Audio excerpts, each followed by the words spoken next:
अस्सलाम वालेकुम वीरो। हुणे थोड़ी देर पहले डॉक्टर मुराद राज जिहड़ा कि पंजाब हुकूमत दा वज़ीर तलीम है उहदी प्रैस कॉन्फ्रेंस सुनी। पंजाब दा वज़ीर तलीम कह रहा है कि अपनी ज़बान वो जे कहंदा कि कौमी ज़बान है तो असी फिर भी जर जांदे, क्योंकि ये गलतुल आम इस्तलाह है, कई सालों तो इस्तेमाल हो रही, वरियां तो इस्तेमाल हो रही। असी कहंदे चलो ठीक है, कोई गल नहीं, ये कौमी ज़बान बाकी भी गलत इस्तेमाल हो रहा है, इस्तलाह गलत है, चलो ये फिर बहस हो जाए। पंजाब की अपनी ज़बान उर्दू किंज है? इन्हां जाहिल लोगों को कोई पूछे कि पंजाब की अपनी ज़बान उर्दू किंज है। पंजाब की माँ बोली पंजाबी है, 7000 साल तो पंजाबी है। उर्दू किंज है? पंजाब के देहात च जिथे लोग नहीं पढ़े लिखे उन्होंने उर्दू का एक अखर समझ नहीं आता, तो ये कहते हैं अपनी ज़बान है। फिर ये कहते हैं वो जी वो किसी सवाल किया कि जी पंजाबी तुसी क्यों नहीं नाफज करते, हाई कोर्ट का सुप्रीम कोर्ट का फैसला है, लाहौर हाई कोर्ट उन्होंने सैकेंड कर चुके है, इन्होंने आर्डर दे चुके है कानून साजी करके इसका नफाज करो। असी कंटैंप्ट ऑफ कोर्ट की रेट च जा रहे हैं जल्दी, और तुहानूं उत्थे खिंचांगे असी एक CM बुजदार नूं ते एक वज़ीर तलीम साहब तुहानूं असी उत्थे बुलावांगे और पुछांगे तुसी माँ बोली नाल नमक हरामी किंज कर रहे हो। पंजाब च रह रहे हो तो पंजाबी नूं कहंदे हो छोटी जी ज़बान है, 62% का सूबा है तो इहनूं कहंदे हो छोटी जी ज़बान है। बाना बना दो सराइकी का जिहड़ी कि मुल्तानी है असल च। तुसी ये किंज गल कर ली कि छोटी जी ज़बान है? 8% की ज़बान तुहाडे लई बहुत वड्डी है। साडे वफाके पाकिस्तान की ज़बान है, असी एहतराम करने हैं।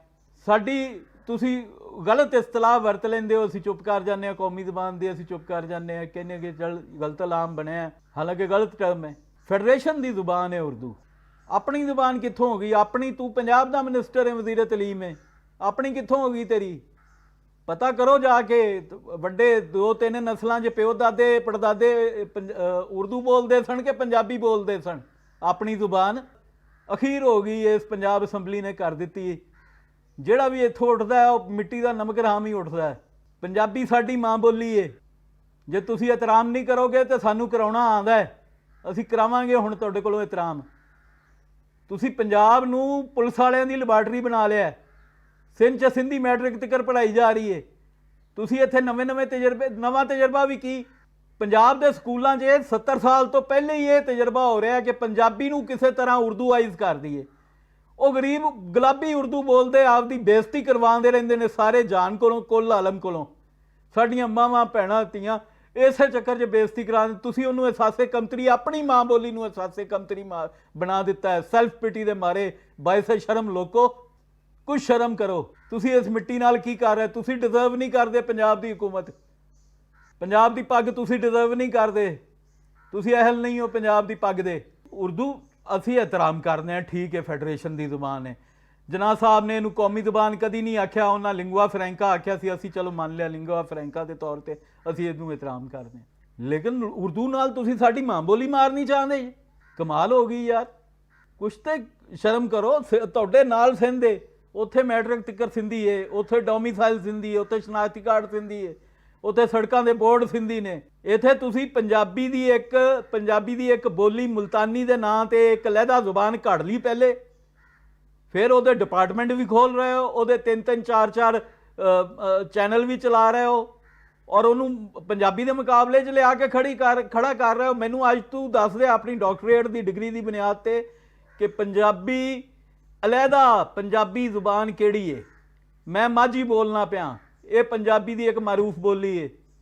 मैनू दस आखे जलंधरी पंजाबी है, हुशियारपुरी पंजाबी है, लुधियानवी पंजाबी है, रियासती पंजाबी है, केड़ी पंजाबी है? मुल्तानी पंजाबी है। एक बोली का नाम रख के तुसी तो फिर उन्होंने मुकाबले च खड़ा करके जवाब पैदा कर रहे हो कि जी वो बड़ी छोटी छोटी है। 62% नूं तो छोटा छोटा कह रहे हो।